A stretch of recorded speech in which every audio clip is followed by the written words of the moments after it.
Maqaa Abbaa, kan Ilmaa, kan Hafuura Qulqulluu Waaqa tokkoon ni amannaa. Amiin.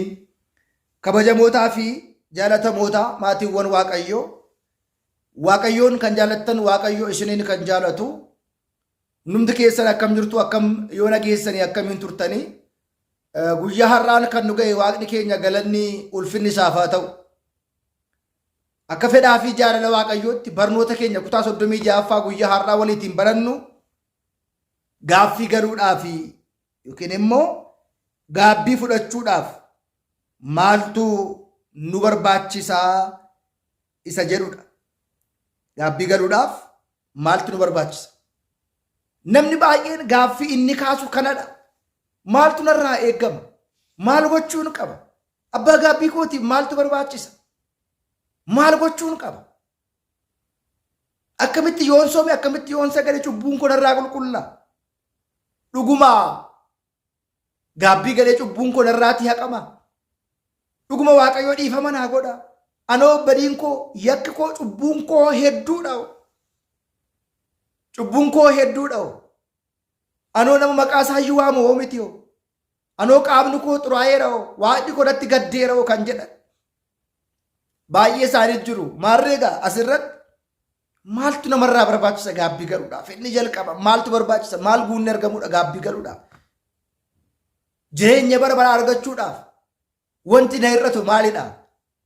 የሚጎለኝ ምንድነው? ነሚች akkuma gaafate namichi cimaan sun የሚጎለኝ ምንድነው jedhee akkuma inni gaafate wanti na irratu maalidha? Nan sooma, nan sagada, kurnee nan baasa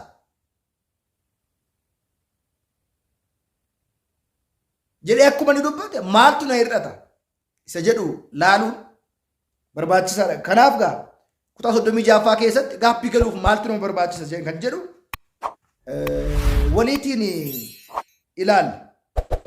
Qulqullichi Phaawulos ergaa isaa gara warra uummata Ibroota boqonnaa 11 lakkoofsa 1 kaasnee gaafa ilaallu amantiin abdii waan goonu, wanta abdii goonu sana kan nu hubachiisu, kan nuuf mirkaneessu, kan agarrus, kan hin agarres kan nu hubachiisudha jedheetu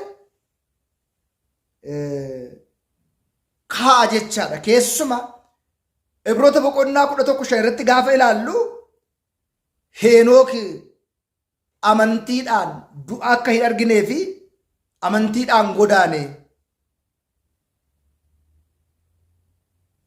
Amantii malee immoo Waaqayyootiin gammachiisuun hin danda'amuu jedha.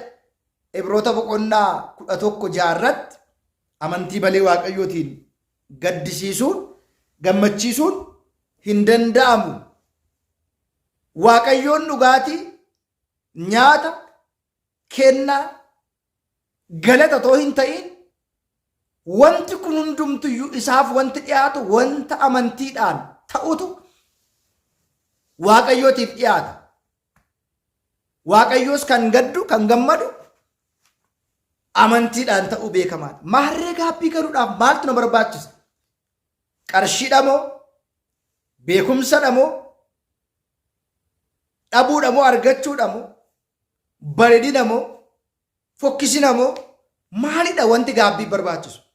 Amma namoonni baay'een keessaan dhufaniitu gaabbii galuun barbaada. Maaltu na barraa barbaachisaa ka jedhu? Maaltu narraa eeggamaa jedhu? Amma gaa nama gaabbii galuu dhufee qarshii amma kana si barbaachisa jennamoo? Birrii amma kana qopheeffadhu jennamoo? Abbaa gaabbii keetiif kana godhi jennamoo?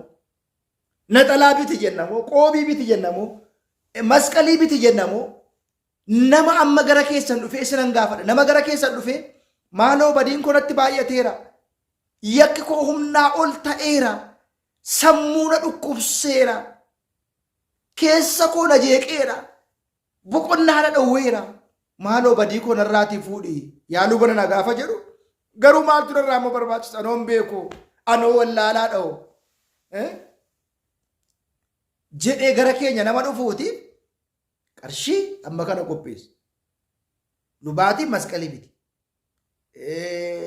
marata biti, kana biti jennamoo maalidha inni guddaan jalqaba luba gaaffiin kun gaafatame maaloo anoo gaabbii galuun barbaada maaltu narraa barbaachisa maaltu narraa eegama maal godhu anoo homaa yoon beeku gaabbiiyyuu galeen beeku garuu cubbamaadha yakkamaadha jedhu namni kun wanta isa barbaachisummaa gama tokkoon ibsaa jira calaqqisiisaa jira inni jalqabaa of beekuu of qorachuu of sakatta'uudha cubbamaa ta'uusaa namni kun ragaa ba'a ani cubbamaadha yakkamaadha badiin godhatti baay'ateera boqonnaa na dhowweera kun immoo ta'uu kan danda'u akkuma sanitti hime Ibroota 11 akkuma dubbatu amantaatiin malee waaqayyootiin gammachiisuun tasallee hin danda'amu inni jalqaba maalidha amantaa otoo hin ta'in amantiidha gaabbii galuuf kan nu barbaachisu amanuudha keessa keenya tokko gaabbiin akka inni cubburraa nu fayyisu badii keenya hundumaarraa akka nu qulqulleessu cubbuu keenya hundumaa akka inni nurraatii haqu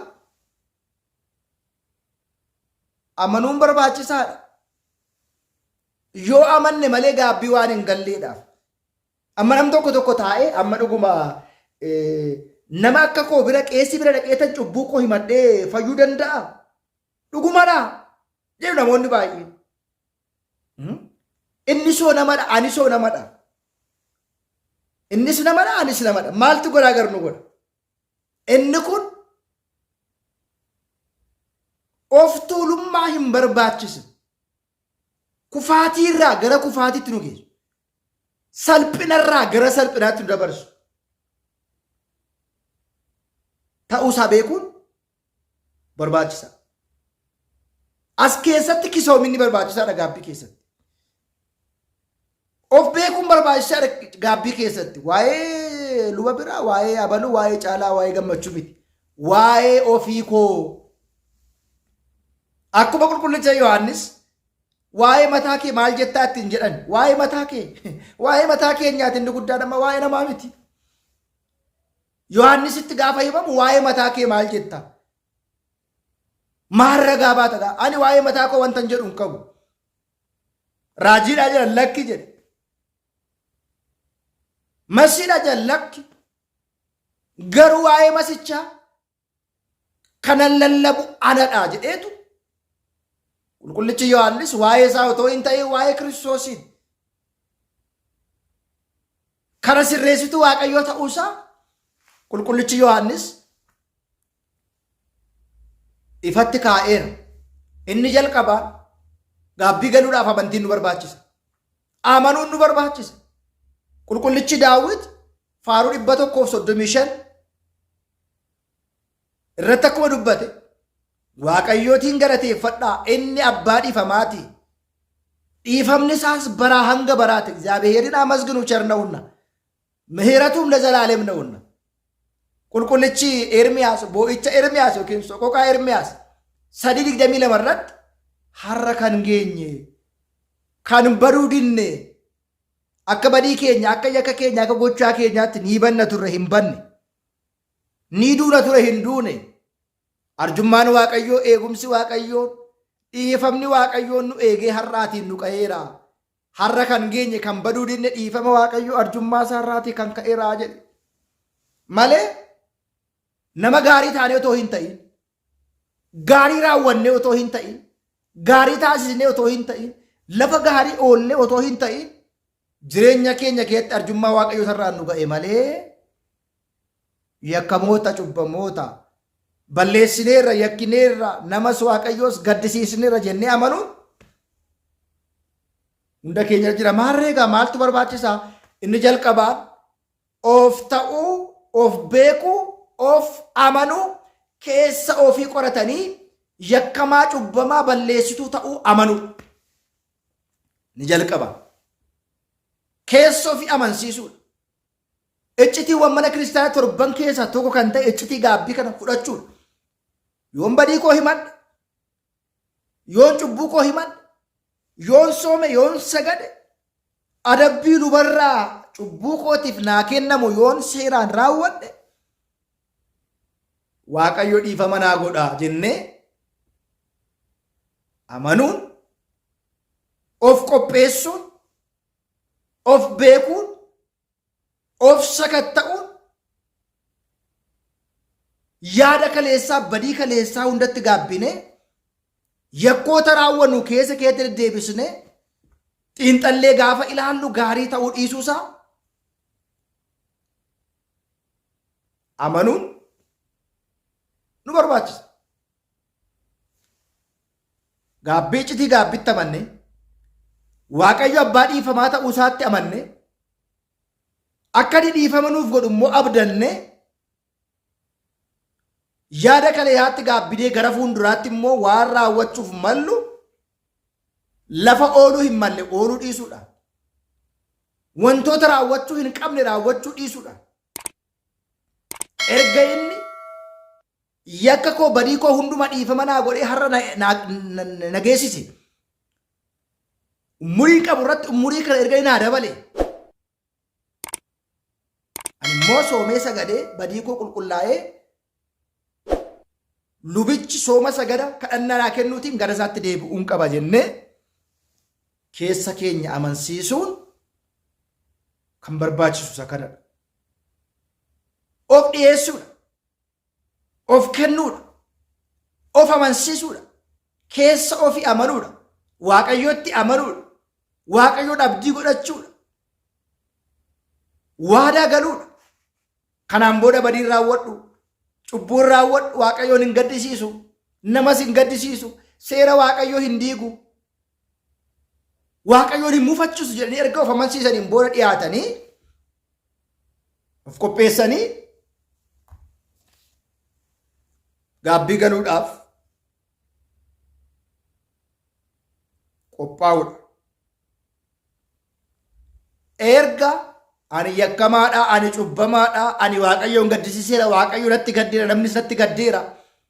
Sichi kanaan booda cubbuu hin raawwadhu, hin yakku, hin hatu, hin hamadhu, hin sagaagalu, waan kaleessaa sana nan sirreessa.